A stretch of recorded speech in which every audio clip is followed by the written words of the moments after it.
It's like what I'm recognizing as it's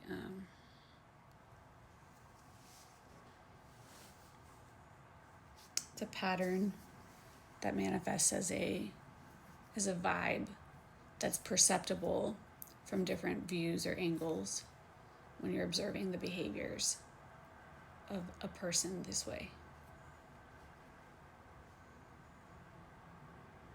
Yeah.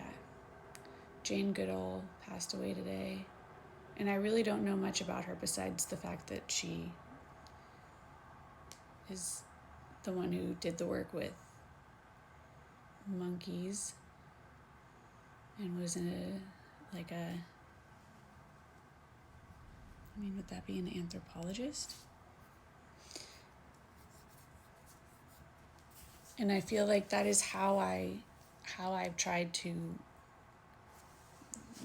like group and categorize and make sense of the world, is like I've tried to do it very scientifically.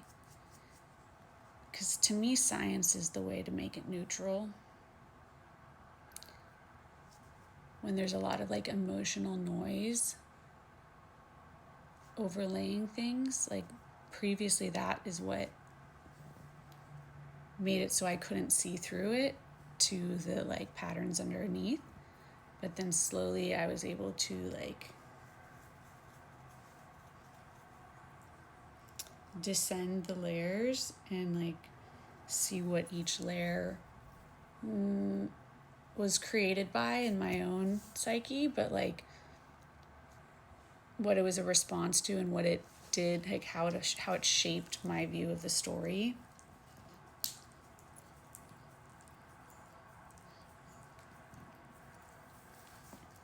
And it's funny because I've had this like idea of like, I have this vision, I guess is what you would call it, but it's not felt that way, so I don't call it that.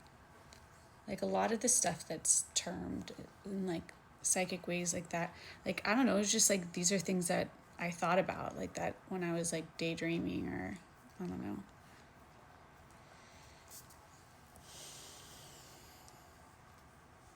But I want to like share them because I want to understand these, and I want to like build on them if that's cool. That's what I want to do.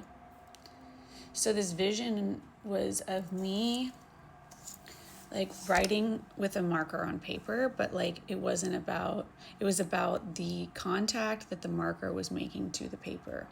And it was with the like surface area of that contact. So like if you have these big markers that are like the chisel tip, it's like the surface area of what you can touch. So you have like a ballpoint pen, right? Ballpoint pen's like this. If you have like a marker, it's like this whole part, this like plane. It'd be more like parallel, but this whole plane and like that touching the paper and how much of it touching the paper. And in that like scenario of it, I am me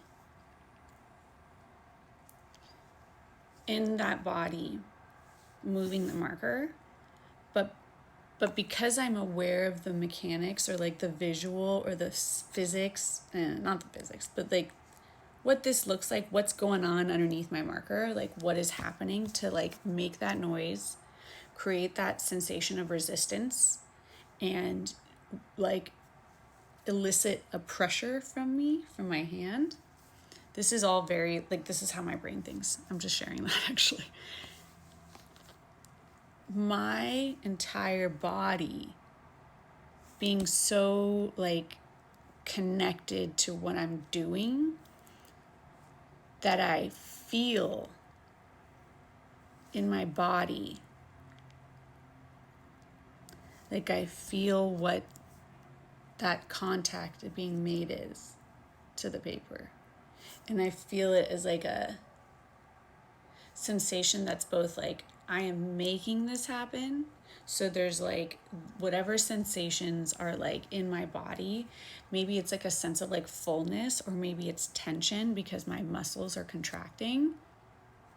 But like that is a sense of like, that is what is happening in my body when I get the sense or the feeling of I am doing.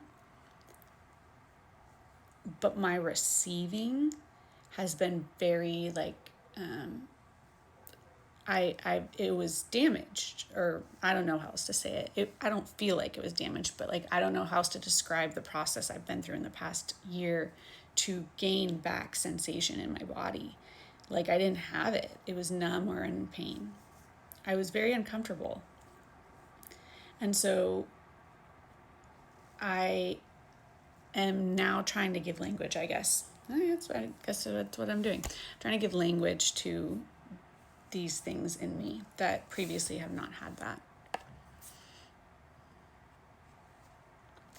So there's also a sense of, I guess, hearing the sound of, like, you know, a marker like on a paper, or like a squeegee sound. That sound, I guess, is like what I'm receiving. And also I know like what marker looks like on paper. I know there's like inconsistent like ink placement. Like there's like darker ones where you start it and put it down and where it ends. And if this part of the marker is uneven, like where it touches, you know? So like being aware of the specifics of the tangible nature of that, and knowing what that felt like in my body, and knowing why those feelings were happening, I wonder if that's been a like guidepost this whole time for me of like what could be possible physically, in that like I'm fully present, and not only that, like I'm actually feeling like what is going on outside of my body. Like I'm feeling it in my body. So not only that, but like my understandings are what make that possible. And I didn't know that when I had those thoughts, but what I felt like that represented to me at this whole time up until I've dissected this right now, is that there would be a point at which I could feel things so much in my body, physically, sensation-wise, not emotional stories, not like mental turmoil, physically feel like my cold hand on my chest right now. Physically feel things in the moment to such a degree that I was like, the marker and I were one, and I was also one with the paper. And the ways that I have to describe it feel frustrating and limited to me, because that's not it exactly.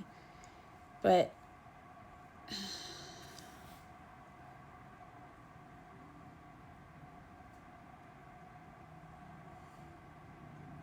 yeah, I just realized that I've been dissecting this idea and I really like it. And I want to post this, I think, now. But I think I was talking to myself about a situation that I want to like handle with consideration.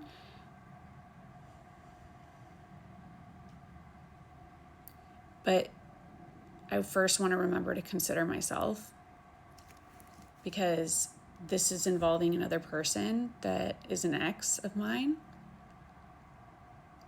And there's just like inappropriate behavior. And I'm trying to understand how I want to move forward. But there just feels like so many like nuanced elements of this.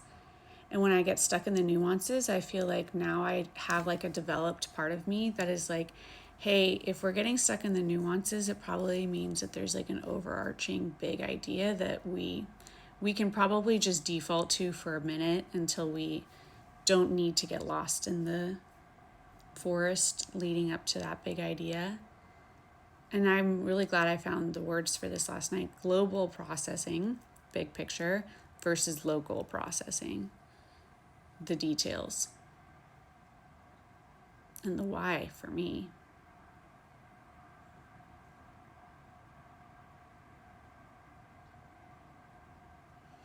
I wonder what the beginning of this video sounds like. It feels like a long time ago. Okay, I just rewatched it. I was mostly on that concept, but the way I got there was through processing a real life like interaction that that is baffling to me. And it's kind of cool because now I see a interesting like trajectory from my own processing, because like I wanted to emotionally process this. I realized I've like delayed emotional processing, like super delayed.